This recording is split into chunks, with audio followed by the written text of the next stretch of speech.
አሳዳጅና ተሳዳጅ ገዳይና ተገዳይ አጥፊና ጠፊ የራቀውን ፖለቲካ ያመለካከታቸውን አቅርበው መገናኘታቸው ብዙዎችን እያነጋገረ ነው። ሰውን ከቆብ የማይቆጥሩት ዶናልድ ትራምፕ በእርግጥም ሰውየውን አግኝተውታል። ማክበር፣ ለሰው ጆሮ መስጠት፣ በሐሳብ ልዕልና ማመን ባለመደችው በዛች የትራምፕ ቢሮ አንድ ሰው ነግሷል። ይህ ቢሮ ሰው አንግሶ አያውቅም። ዘለንስኪን አንገት በማስደፋትና ራማፎሳ ላይ በመሳለቅም ነበር የሚታወቀው። አሁን ግን ሁሉም ነገር ተለውጧል። ደመኛ አይኖች ያሳደዱት የምዕራባውያን የሽብርተኛ ማስፈሪያ መዝገቦች ደጋግሞ የጻፉት እሱን አየው ለሚል ያለበትንም ለሚያቅ ተብሎ የ10 ሚሊዮን ዶላር ወረታለው የተባለለት ከዓመታት በፊት በጂሃዲስታዊ ቀሚስ ከዓመታት በኋላ በምዕራባውያን ቶክሲዶ የተሰየመው አሳድ ዝብርቅርቋን አውጥተዋት የሄዱትን ሶሪያ የቀደመ የመንግስትነት ቅርጿን ሊያጎናጽፍ የጎበዝ አለቆችን በመሰብሰብ የተጠመደ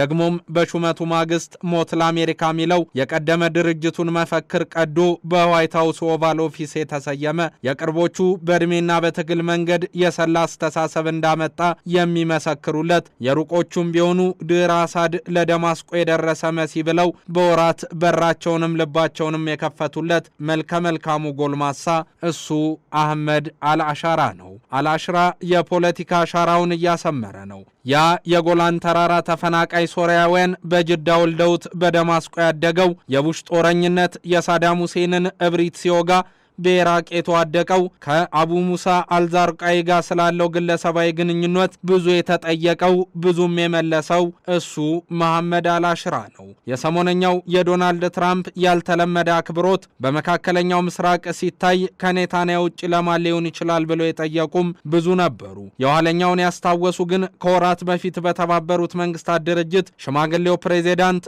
ደመግቡን ሰው ሲያናግሩ ተመልክተዋልና በዋሽንግተን ደጅ ሞገስን ያገኘው አልአሽራ ስለመሆኑ አልጠፋባቸውም። ከዓመታት በፊት ጸረ አሜሪካ መፈክሮችን ሲያሰሙ የነበሩ ሰው በትህትና ጸድ ውስጥ ሆነው በዋሽንግተን የመገኘታቸው ሚስጥር ያስከፋቸውም እንደ ተራማጅ አይተው የወደዱትንም እያስመለከተ ነው። ኦሳማ ቢንላደን ስለ ሃይማኖታዊ ሀልዮትና ነጻነት ሲል መሞቱን፣ አልዛርቃይም የምዕራባውያን የመግዣ በትር እንዲያርፍብኝ አልፈቅድም ብሎ እምቢ ማለቱን የሚያስታውሱና የሚሞግቱ ጠርዘኞች የአልአሹራ መንግስት አትላንቲክን የማቋረጥ ጉዞ መንበርከክ እንጂ ፖለቲካዊ ስኬትን ያማተር አይደለም ሲሉ ኩነናን እንዲያነሱ አድርጓል። የነሱ ነቃፊዎች ደግሞ ሀገሩን በሬሳ ክምር ሞልቶ መሬቱንም የእጃዙር መፈንጫ አድርጎ ሞስኮንም መሸሸጊያ ያደረገው የአሳድ መንግስት ያፈራረሳትን ሀገር ዳግም ለመገንባት እየተውተረተረ በመሆኑ በዋሽንግተን መገኘቱን እንደ ፖለቲካዊ ነጥብ ይቆጥሩለታል። ሰውየው ጠርዘኛ ድርጅት ሲመራ የቆየ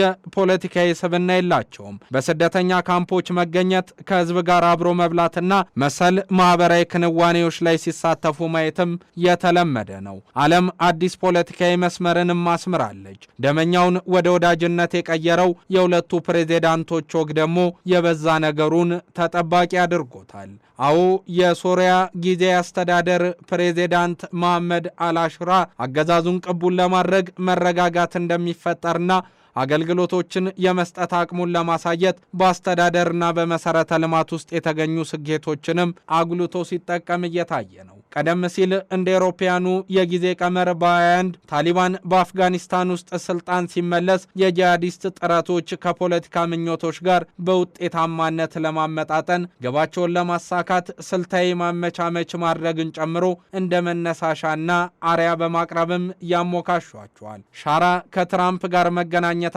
በዲፕሎማሲው መስክ ያላቸውን ምስል ለማሻሻልም የሚያደርጉት እርምጃ አካል ተደርጎ እንዲቆጠር አድርጎላቸዋል። ከዚህ ቀደም በግንቦት ወር የሳውዲ ዋና ከተማ ሪያድን በጎበኙበት ወቅትም ከዩናይትድ ስቴትሱ ፕሬዚዳንት ዶናልድ ትራምፕ ጋር መገናኘታቸው የሚዘነጋ አይደለም። ተቺዎች እነዚህ እርምጃዎችን ተቃውሞ ለመከላከል የተወሰዱ እርምጃዎች ብቻ ናቸው ሲሉም ይሰማሉ።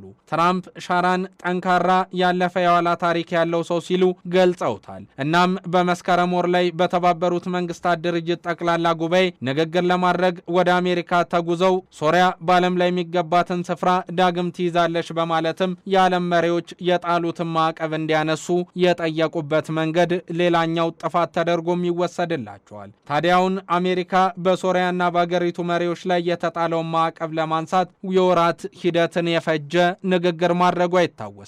ይህን ተከትሎ ምስጋናንም ይሁን ሌሎች ፖለቲካዊ ስኬቶችን ለማመቻቸት ባሰበ መንገድ ያላሹራ ወደ ዋሽንግተን መግባት እጅጉኑ ጠቃሚ ስለመሆኑ ይነሳል። ሌሎች ነገሩን የሚያዩበት መንገድ ደግሞ ከአካባቢው ጂኦፖለቲካ ውጥረት ጋር የሚገናኝ ነው። እስራኤል የተባለች ሀገር በመካከለኛው ምስራቅ እስካለች ድረስ አሜሪካ እንቅልፏን ተረጋግታ መተኛት አትችልምና አጋር ሀገራትን በዙሪያዋ እንዲኖሩ ለማድረግ ያለመም ተደርጎ እየተወሰደ ነው። ለዚህ ደግሞ አሁን ባለው ነባራዊ ሁኔታ አልአሽራን የመሰለ አስተዳደር ከደማስቆ በኩል መገኘቱን እንደ ዋነኛ የፖለቲካ መስመር ትቆጥረዋለች። አሜሪካ በሶሪያና በአገሪቱ መሪዎች ላይ የተጣለውን ማዕቀብም የማንሳቷ ሚስጥር ይህ ስለመሆኑ እየተነሳ ይገኛል። በግንቦት ወር ከዘ ኢኮኖሚስት ጋዜጣ ጋር ንግግር ያደረጉት ሻራ በበቀል ላይ ወደፊትን መገንባት አንችልም፣ ሶሪያ የአሸናፊዎች ብቻ ሳትሆን የሁሉም ህዝቦች መኖሪያ መሆን አለባትና በእርግጥም የነበረ ቀልቧ ሊመለስ ይገባል ማለታቸው የሰውየውን የፖለቲካ አመለካከት በተራማጅነት እንዲነሳም ያደረገ እንዲሆን አስችሏል። በእርግጥ ፕሬዚዳንቱ በአሜሪካ ዋና ከተማ ዋሽንግተን ዲሲ ከመድረሳቸው ሰዓታት ቀደም ብሎ የሶሪያ የደህንነት ባልደረቦች በርካታ የኢስላሚክ ስቴት ቡድን አባላትን በቁጥጥር ስር መዋላቸው ተገልጿል። እርግጥ ነው በሶሪያ የሚደረገው የፖለቲካ ማረጋጋት ስራ ብዙ ነገሮችን የሚጠይቅ ነው። አሁንም ቢሆን ጠርዘኛ ድርጅቶች የፈለፈሏቸው ጂሃዲስታዊ አመራሮችና የነሱ ቅሪቶች በአገሪቱ አሉና ለአልአሽራ መንግስት መንገዶች አልጋ ባልጋ አይደሉም።